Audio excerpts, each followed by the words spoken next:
Good evening, and welcome to Midnight Monologues, hosted by Don Mateo, where we read you bedtime stories to help you wind down for the night. Tonight's story, The Midnight Tea and the Morning Coffee. Elora was a creature of the moon.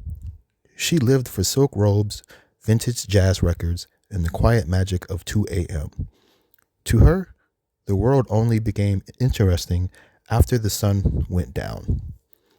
Then there's Julian. Julian was the human embodiment of a sunrise. All crisp linen shirts, organized planners, and a terrifying, cheerful 6 a.m. jogging habit. They lived in an adjacent brownstone apartment with balconies that nearly touched. For months, they had exchanged lingering glances and a playful wave across the ironing railings.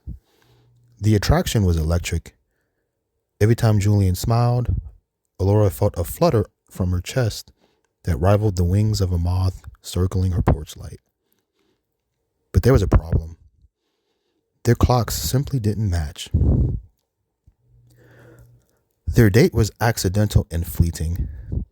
They met at the threshold of their building.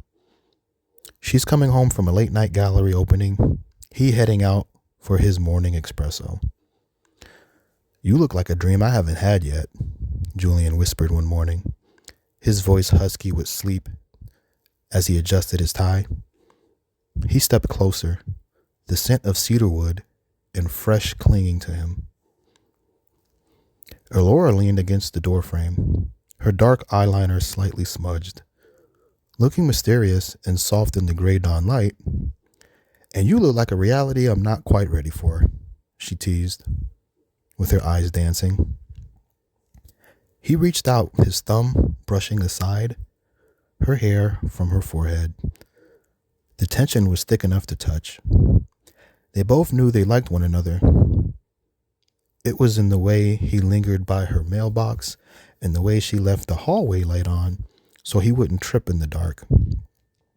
Yet Julian couldn't fathom a life lived in shadows, and Elora couldn't imagine a world before noon. They were two magnets with the same pole, constantly pushed apart by the hands of a clock. On Tuesday, Elora decided to bridge the gap. She stayed up extra late, and Julian woke up extra early. They met on their shared balcony at precisely 4:30 a.m., the blue hour where the night and day blur into one. Julian had bought a thermos of dark roast coffee. Elora brought a pot of caramel tea. They sat in silence. The stars were visible, but the horizon turning a soft bruised purple. "I don't care if you're a night owl," Julian said, his hand finding hers in a cool air. His grip was warm and steady. "I'll just learn to love the moon. And I suppose I can learn to appreciate a sunrise," Elora replied, leaning her head on his shoulder. "As long as you're there to see it with me, I'll be okay."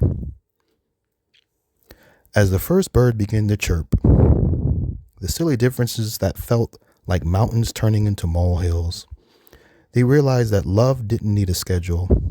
It just needed a moment. Under the stars fading, Julian leaned in and finally kissed her.